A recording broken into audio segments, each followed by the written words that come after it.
Whew. All right, my beautiful people, this is ERGJ, Certified Financial Educator, back here with the Financial Book Club on our night shift. And of course, tonight's episode is brought to you by True Detergent.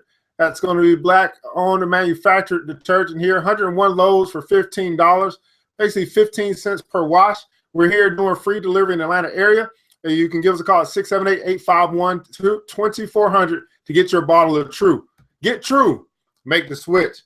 Now we're here moving into, we're going to do the book, The Richest Man of Babylon by The Richest Man of Babylon by George Clason. We're on page 29, and we're moving into the subchapter or the excerpt called The 7 Cures for a Lean Purse. Now what you're going to find here is that a lot of what we're going to talk about tonight is very similar to what's going on in today's age. And just remember, this book was written back in 1926. So there's nothing new under the sun, but hopefully, as we go through the night, you'll be able to learn some things that'll help you in your financial journey. But I know you don't have a lot of time. I don't have a lot of time. Financial Book Club, Richest Man of Babylon, let's get it. 7 Cures for a Lean Purse. The glory of Babylon endures. Down through the ages, its reputation comes to us as the richest of cities, its treasures as fabulous. Yet it is not always so. The riches of Babylon were the results of the wisdom of its people. They first had to learn how to become wealthy. They first had to learn how to become wealthy.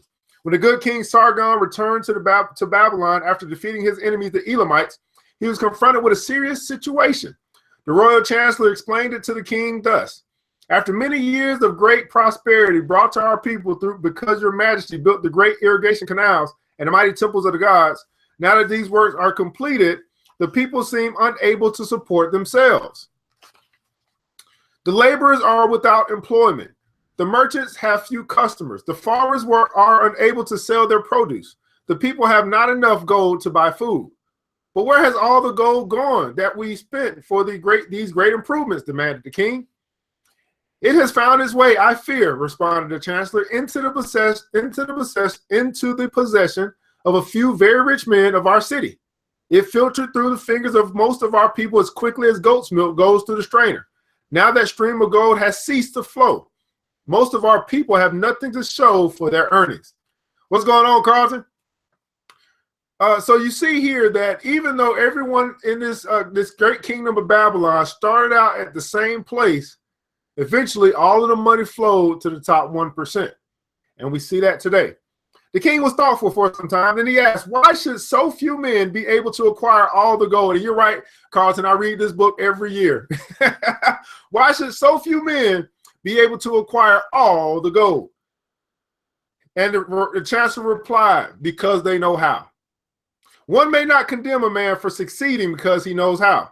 Neither may one with justice take away from a man that he has fairly earned to give to the men of less ability. Hey, what's going on, Miss McKay? But why, demanded the king? Should not all the people learn how to accumulate gold and therefore become themselves rich and prosperous? And that's the question I have for you. Should not all the people learn how to accumulate gold and therefore become themselves rich and prosperous?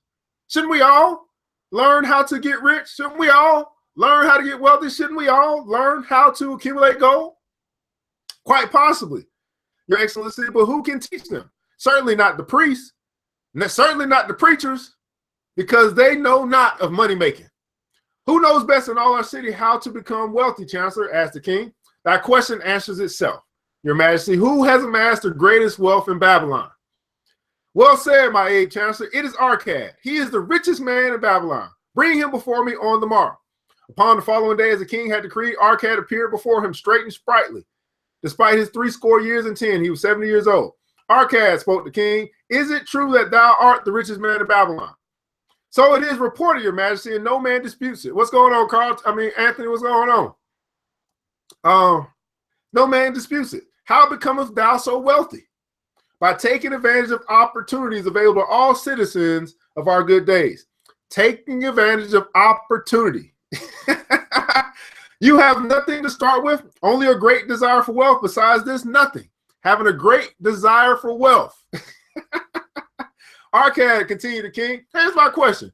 Do you have a great desire for wealth? Are you willing to do whatever it takes to get rich? Within means. That's moral. But are you willing to do, you know what I'm saying? Are you willing to do what's necessary? Not whatever it takes. Are you willing to do what's necessary to get rich? What's going on, Anthony? Arcad continued the king. Our city is a very unhappy state because few men know how to acquire wealth and therefore monopolize it. While the mass of our citizens lack the knowledge of how to keep any part of the gold they receive, lacking the knowledge of how to keep any part of the gold they receive. It is my desire that Babylon be the wealthiest city in the world. Therefore, it must be a city of many wealthy men. Therefore, we must teach all the people how to acquire riches. Tell me, Arcad, is there any secret to acquiring wealth? Can it be taught? Is there a secret to acquiring wealth, guys? Can it be taught? It is practical, your majesty. That which one man knows can be taught to others. The king's eyes glowed. Arcad, you speak of the words I wish to hear. Will you then lend yourself to this great cause? Will you teach your knowledge to a school of teachers, each of whom shall teach others until there are enough trained to teach these truths to every worthy subject in my domain? Arcad bowed and said, I am your humble servant to command. Whatever knowledge I possess will I gladly give to the betterment of my fellow man and glory of my king. Let your good chancellor arrange for me a class of 100 men, and I will teach to them those 7 cures which did fatten my purse or got me rich, than which there were none leaner in all of Babylon. A fortnight later, in compliance with the king's command, a chosen 100 assembled in the great hall of the Temple of Learning. The Temple of Learning. They got together to go learn. Are y'all doing that? They got together to go learn from the richest man in Babylon how they too could get rich. Seated upon colorful rings in a semicircle. Arcad, what's going on, Aaron? Arcad sat behind Aaron. Arcad sat beside a small tabouret upon which smoked a sacred lamp, sending forth a strange and pleasant odor. Behold, the richest man in Babylon, whispered the student, nudging his neighbor as Arcad arose. He is but a man even as the rest of us. As a dutiful subject of our great king, Arcad began, I stand before you in his service, because once I was a poor youth who did greatly desire gold, and because I found knowledge that enabled me to acquire it, he asked that I impart unto you my knowledge. I started my fortune in the humblest way. I had no advantage, not enjoyed as fully by you and every citizen in Babylon. The first storehouse of my treasure was a well-worn purse. I loathe this useless emptiness. I desire that it be round and full, clinking with the sound of gold. Therefore, I sought every remedy for a lean purse, and I found 7. Here's my question, guys. If you're broke, busted, and disgusted right now, have you sought every remedy for a lean purse? Have you started looking for solutions to your problem? To you, what do you say there? The secret is to keep it inside of the books. Oh, I had to read. That's a long one. To you who assembled before me, shall I explain the 7 cures for a lean purse, which I do recommend to all men who desire much gold. Each day, for 7 days, I will explain to you one of the 7 remedies. Listen attentively to the knowledge that I will impart. Debate it with me. Discuss it among yourselves. Learn these lessons thoroughly that you may also plant in your purse the seed of wealth. First, must each of you start wisely to build a fortune for yourself. Then you will be competent, and only then, to teach these truths to others. I shall teach you in simple ways how to fatten your purse or how to get rich. This is the first step leading to the temple of wealth, and no man can climb who cannot plant his feet firmly upon the first step. We shall now consider the first cure. What y'all talking about? Queen V? I don't know. The first cure, and we're gonna read this, and I'm gonna stop. I can read this all night, guys. I do read it all night. The first cure. Yeah, this is the book that changed my financial life. I'm just sharing it with you. Start your purse to fattening, or start getting it rich. Start getting it ready. Arcad addressed a thoughtful man in the second row. My good friend, at what craft are you working? I, replied the man, am a scribe and carve records upon the clay tablets. Even at such labor did I myself earn my first coppers. Therefore, thou hast the same opportunity to build a fortune as I did. He spoke to a florid-faced man farther back. Pray, tell thee what also did you do to earn your bread? I, responded this man, I am a meat butcher. I do buy the goats that farmers raise and kill them and sell the meat to the housewives and the hides to the sounder makers. He said, because you do this labor and earn, you have every advantage to succeed that I did possess. In this way, Arcad did proceed to find out what each man did to earn a living. And when he had done questioning them, he said, "Now, my students, you can see that there are many trades and labors at which many do to earn coins. Each of the ways of earning is a stream of gold from which the worker doth divert by his labors a portion to his own purse. Therefore, into the purse of each of you flows a stream of coins, large or small, according to your ability. Is it not so? Does each and every one of you do something different to bring wealth or a stream of income into your household? And if so, then you also have the same opportunity that Arcad did. You got the same opportunity that I have. You got the same opportunity as everybody else here, as long as you're working. Because in all labor, there is profit." Now, thereupon they agreed that it was so. Then continued Arcad, "If each of you desires to build for himself a fortune, is it not wise to start by utilizing the source of wealth which you already have? Is it not wise for you to start with the source of wealth that you already have?" To this, they also agreed. Then Arcad turned to a humble man who had declared himself an egg merchant. If you select one of, it's hard to read this old English, I'm sorry. If you select one of your baskets and put into it each morning 10 eggs. Oh, let me wait on the recording. This thing. Okay, I'm sorry. It cut off. If you select one of your baskets and put into it each morning 10 eggs and take out from it each evening 9 eggs, what will happen? Again, if he was to select one of his baskets and put into it each morning 10 eggs and take out from it every evening 9 eggs, what will eventually happen? Well, it will become in time overflowing. What? Yes, it will become in time overflowing. Why?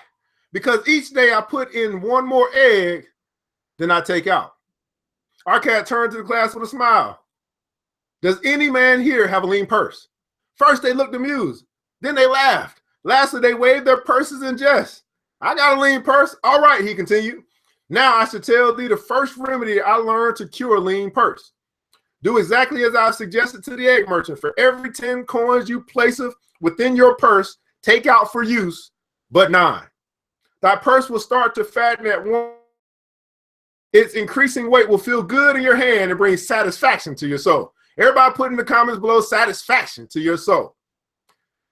For every 10 coins you place within your wallet, your purse, your bank account, take out for use but 9. Your purse will start to fatten. Your wallet will start to fatten. Your bank account will start to get bigger. Your checking account will be swole. And its increasing weight will feel good to your hand and bring satisfaction to your soul. Deride not what I say because of its simplicity. Truth is always simple. Truth is always simple. I told thee I would tell you how I built my fortune. This was my beginning. I too carried a lean purse and cursed it because there was not within to satisfy my desires. But when I began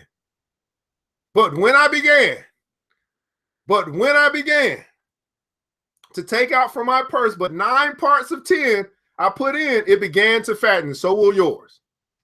Now I will tell a strange truth, the reason for which I know not. When I ceased to pay out more than 9/10 of my earnings, I managed to get along just fine. I was not shorter than before. Also, ere long did coins come to me more easily than before. Surely it is the law of the gods that unto him who keepeth and spendeth not a certain part of all his earnings shall more gold come easily. Likewise, him whose purse is empty does gold avoid. Let me repeat that again. Surely it is the law of the gods that unto him who keepeth and spendeth not a certain part of all of his earnings shall more gold come easily. But likewise, him whose purse is empty does gold avoid. Which desireth thou the most? Which do you desire the most? Is it the gratification of your desires each day?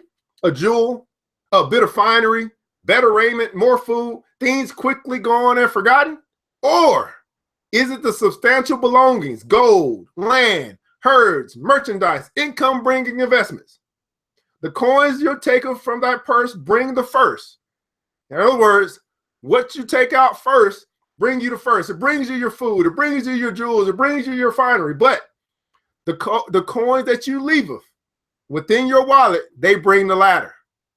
The coins that you leave to build up over time in your savings account, in your investment account. We ain't even got to invest in your savings account. It's building up. You build that up, that capital up. You save that up so that you can get things like gold, lands, herds, merchandise, and income-bringing investments. In other words, assets. Everybody put in the comments below, assets. See, once you begin to learn this thing called saving, where you're not spending more than you earn, where you're not spending from your future by putting everything on credit, you can begin to have what they call assets. Put that in the comments below. This, my students, was the first cure I did discover for a lean purse. For each 10 coins I put in to spend, but 9. Debate this among yourselves. If any man proves it untrue, tell me upon the morrow when we shall meet again. Well, here's the deal, guys. It's the financial book that changed my life, and I'm sharing it with you as we go along, The Richest Man in Babylon. And here's the deal. It's a very simple principle. For each 10 coins you put into your wallet, for each 10 coins you put into your purse, for each 10 coins you put into your bank account, for each 10 coins that you get, whatever means by which you get it, spend only 9, because you should pay yourself at least 1/10 of all that you earn. Well, hey guys, tonight's episode has been brought to you by True Detergent. That's right, TRUE, black-owned manufactured detergent right here. 101 loads for $15, making free delivery here in the Atlanta area. That's 15 cents per wash. And I know it's time to cut out the time to cut out the game. Go ahead to True Detergent, make the switch. Well, I'm ERGJ, is certified financial educator. Hopefully tonight you learned something. We'll be back tomorrow. Yeah, we'll be back tomorrow to go on a night shift, and we continue through the 7 cures for lean purse. You just got one tonight. So I want to make sure that you're back tomorrow as we go through the rest as much as we can get through as we continue to go through The Richest Man in Babylon. If you want to get this book and you don't have it, I highly recommend that you get this book. You can get it through me at www.ergj.net. I've also got some other recommended reads, but you can read right along with this so you can make sure you soak it all in as we continue to change the way that we think so we can change our results. And remember this, guys, you too can be the richest man in Babylon. You too can be the richest man in your city. You too can be the richest woman in your hood if you just learn the principles of money. All right, guys, have a good night.